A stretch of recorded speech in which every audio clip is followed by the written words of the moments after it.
ನಮ್ಮ Sahyadri news channel ಅನ್ನು YouTube, Facebook ಹಾಗೂ ಇನ್ಸ್ಟಾಗ್ರಾಂನಲ್ಲಿ ನೋಡಿ. ಸಬ್ಸ್ಕ್ರೈಬ್, ಲೈಕ್ ಮತ್ತು ಶೇರ್ ಮಾಡಿ ಪ್ರೋತ್ಸಾಹಿಸಿ. ರಾಜ್ಯ ಸರ್ಕಾರ ಒಂದು ರೀತಿಯ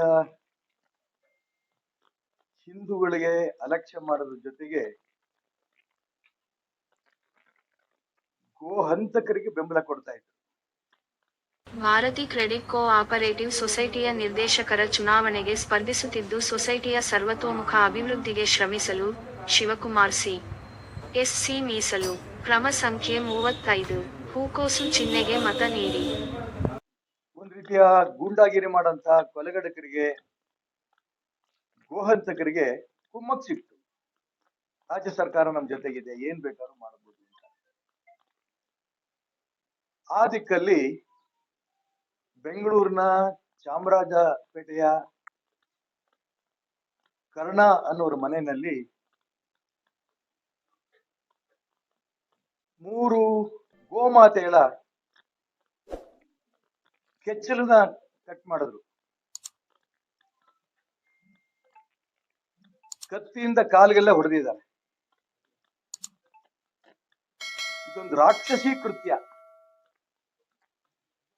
ಕೆಚ್ಚಲನ್ನ ಕಟ್ ಮಾಡೋದಾಗ್ಲಿ, ಕಾಲಿಗೆ ಹೊಡೆಯೋದಾಗ್ಲಿ, ಮೂಕ ಪ್ರಾಣಿಗೆ, ಗೋಮಾತೆಗೆ ಇಂಥ ರಾಕ್ಷಸಿ ಕೃತ್ಯವನ್ನ ನಮ್ಮ ರಾಜ್ಯದ ಇತಿಹಾಸದಲ್ಲಿ ಅದನ್ನ ನಾವು ಕಂಡಿಲ್ಲ.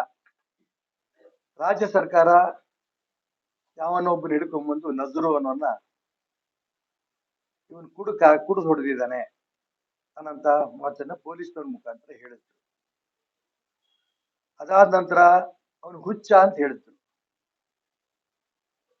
ಪೊಲೀಸ್ ಇಲಾಖೆನೂ ಕೂಡ ಗೋಮಾತೆ ವಿಚಾರದಲ್ಲೂ ಕೂಡ ಈ ರೀತಿ ಸರ್ಕಾರದ ಪಾದಕ್ಕೆ ಬಿದ್ದು ಅವ್ರು ಹೇಳ್ಕೊಟ್ಟಿದ್ದನ್ನ ಹೇಳಂತ ರೂಪ ಪೊಲೀಸ್ ಇಲಾಖೆಯ ಅಧಿಕಾರಿಗಳು ಬಂತಲ್ಲ, ಇದು ನನಗೆ ಇನ್ನೂ ನೋವು. ಸ್ವಾಭಿಮಾನ ಇಲ್ದೇನೆ ಗೋವಿನ ಕೆಚ್ಚಲನ್ನ ಕಟ್ ಮಾಡದಂತ ಆ ಗೋವಿನ ರಾಕ್ಷಸಿ ಕೃತ್ಯ ಮಾಡದಂತ ರಾಕ್ಷಸನ ಪರವಾಗಿ ಪೊಲೀಸ್ ಇಲಾಖೆ ತಲೆ ಬಗ್ತಲ್ಲ,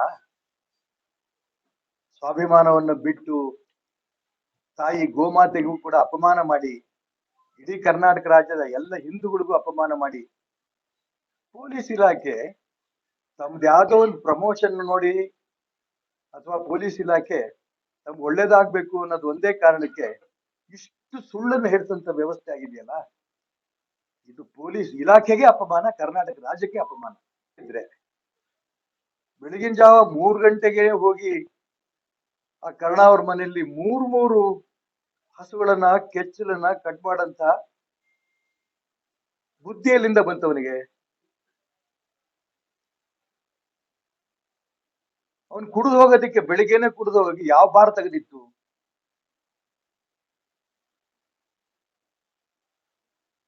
ಇದ್ರ ಹಿಂದೆ ಯಾವುದೋ ದುಷ್ಕೃತ್ಯ ಇದೆ, ದೊಡ್ಡ ಒಂದು ರಾಷ್ಟ್ರದ್ರೋಹಿ ತಂಡವೇ ಇದೆ. ಇದ್ರ ಯಾವ ಅನುಮಾನನೂ ಇಲ್ಲ.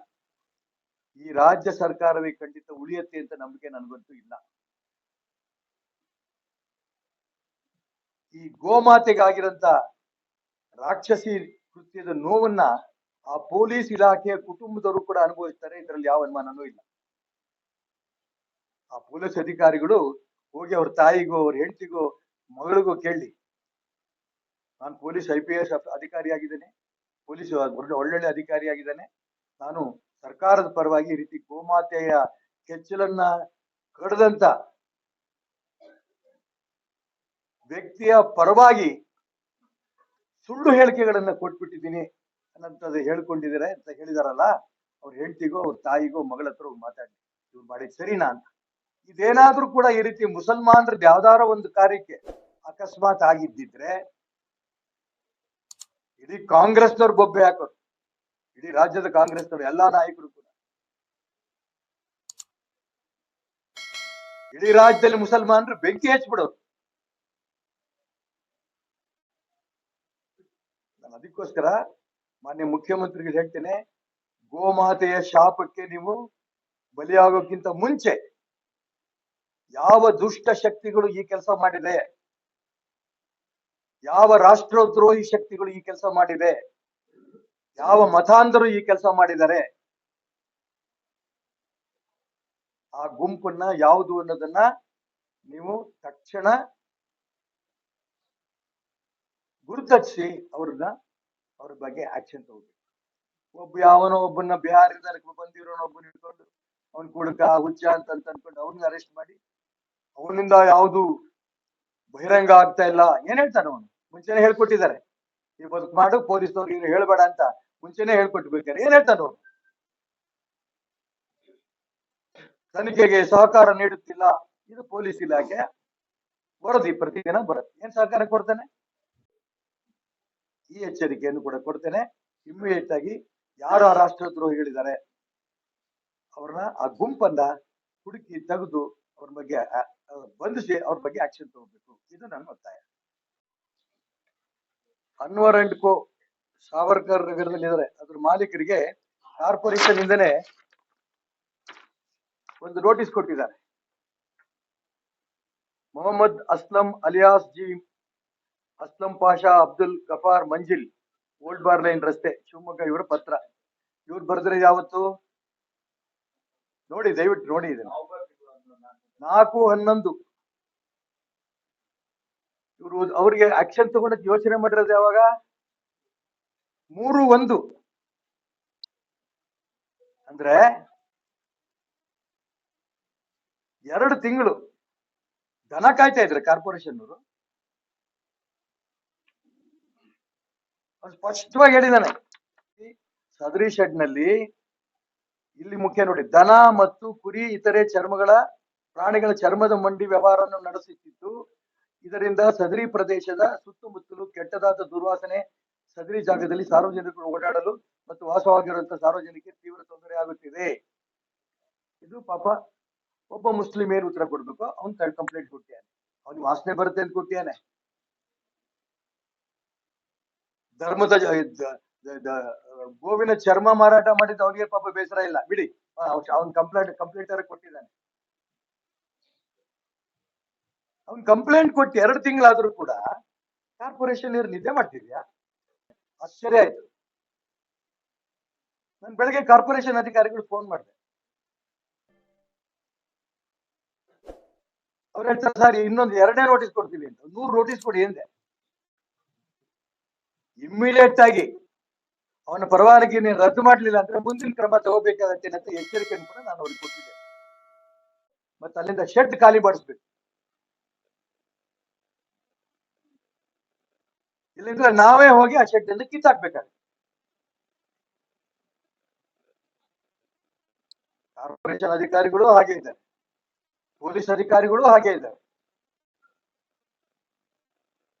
ಎಲ್ಲ ರಾಜ್ಯ ಸರ್ಕಾರ ನೇರವಾಗಿ ಮುಸಲ್ಮಾನರಿಗೆ, ಅದು ಗೂಂಡಾಗಳಿಗೆ, ನಾನು ಎಲ್ಲ ಮುಸಲ್ಮಾನರಿಗೂ ಹೇಳಲ್ಲ, ಇನ್ನೊಬ್ಬ ಮುಸಲ್ಮಾನ ನೊಂದು ಬರೆದಿದ್ದಾನೆ, ದನ ಮತ್ತು ಕುರಿ ಇತರೆ ಪ್ರಾಣಿಗಳ ಚರ್ಮದ ಮಂಡಿ, ಎಷ್ಟು ಹಸುಗಳನ್ನ ಆ ಚರ್ಮವನ್ನ ಮಾರಾಟ ಮಾಡಿರ್ಬೇಕು, ಎಷ್ಟು ಹಸುಗಳನ್ನು ಕೊಲೆ ಆಗಿರ್ಬೇಕು,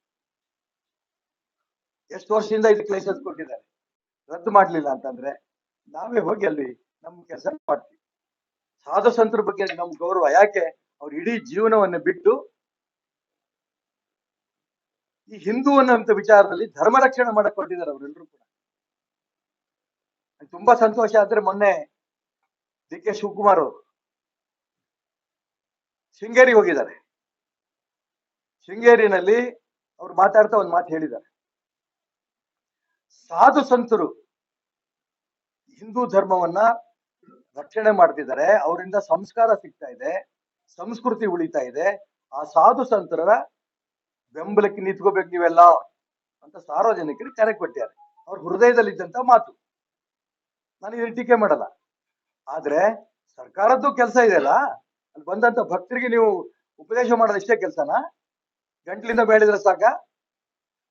ನಾಳೆ ಬಜೆಟ್ ಅಲ್ಲಿ ಎಷ್ಟು 1000 ಕೋಟಿ ಇಡ್ತೀರಿ ಹೇಳಿ ಆ ಸಾಧು ಸಂತರ ರಕ್ಷಣೆಗೆ?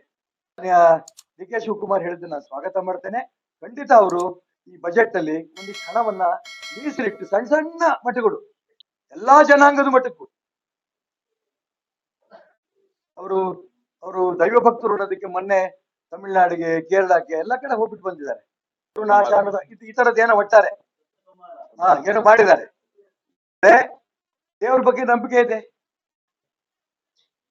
ಭಕ್ತಿ ಇದೆ, ಸಾಧು ಸಂತರ ಬಗ್ಗೆ ಮೊನ್ನೆ ಒಳ್ಳೆ ಮಾತಾಡಿದ್ದಾರೆ. ಉಪಮುಖ್ಯಮಂತ್ರಿ ಆಗಿದ್ದಂತ ಸಂದರ್ಭದಲ್ಲಿ ವ್ಯಕ್ತಿ ನೀವು ದಯವಿಟ್ಟು ಇದನ್ನು ಮಾಡಿದ್ರೆ ಒಳ್ಳೇದಾಗತ್ತೆ ಅನ್ನೋ ಪ್ರಾರ್ಥನೆ ಅವರಿಂದ ಮಾಡ್ತೇನೆ. ಪಾಪ ತಟ್ಟದ್ರ ಬಗ್ಗೆ ಸ್ಪಷ್ಟವಾಗಿ ಹೇಳ್ತಾ ಇದ್ದೀನಿ, ಯಾವ ಗ್ಯಾಂಗು ಈ ರೀತಿ ಕಳ್ಳತನದಲ್ಲಿ ಮಾಡುತ್ತೆ ಅಂತದ್ರ ಬಗ್ಗೆ ಕೇಂದ್ರ ಸರ್ಕಾರ ಏನ್ ಮಾಡಬೇಕು ಮಾಡತ್ತೆ. ಇಲ್ಲಿ ಸಿಕ್ಬಿದ್ಯಾನ ಕಳ್ಳನ್ ಪರವಾಗಿ ಇವರು ಸರ್ಕಾರ ನಿಂತ್ಕೊಂಡ್ರೆ ಏನಂತ ಹೇಳಿದ್ರು, ಅವ್ನ್ ಕುಡ್ಕ, ಅವ್ನ್ ತಲೆ ಕೆಟ್ಟಿದೆ. ಸರ್ಕಾರ ಕುಡ್ಕುವೋ, ಸರ್ಕಾರ ತಲೆ ಕೆಟ್ಟಿದ್ಯೋ, ಯಾಕೆ ರೀತಿ ಸುಳ್ಳು ಹೇಳ್ತಿದ್ರಿ?